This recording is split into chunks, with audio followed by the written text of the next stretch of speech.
Kata Imam Al-Ghazali dalam kitab Bidayatul Hidayah, di abad ke-5 Hijriah beliau hidup. Beliau meneliti setelah terjun dalam dunia tasawuf, setelah beliau bermursyid dan bertarekat, 12 tahun beliau beriyadah dan bermujahadah, ditulis dalam kitab Al-Munqidh Minadh Dhalal, penyelamatan dari kesesatan. Riyadah dan mujahadah sampai pada akhirnya Imam Al-Ghazali menemukan hakikat dan ma'rifat kepada Allah Subhanahu wa taala.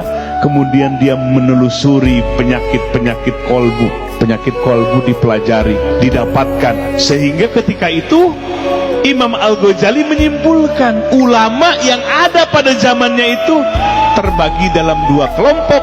Yang pertama namanya ulama dunia. Apa ulama dunia itu?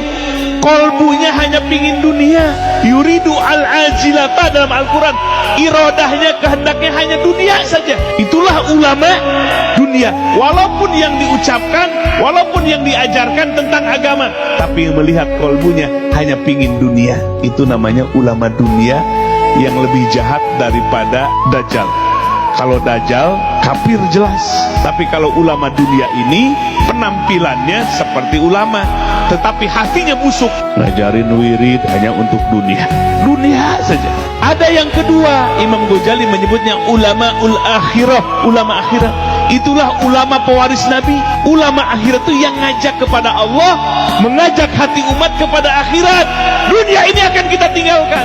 Ulama akhirat itu ngajak kepada akhirat, supaya umat ini mencita-citakan akhirat. Dunia akan kita tinggalkan. Ulama akhirat itulah yang disebut dengan pewaris Nabi Sallallahu Alaihi Wasallam. Itulah para mursyid yang mengajak umat kepada Allah dan hari akhirat, membangkitkan hati umat kepada Allah dan hari akhirat, sehingga cita-cita umat ini ingin kepada Allah dan hari akhirat. Yarjullah wal yaumal akhir, cita-citanya kepada Allah dan hari akhirat.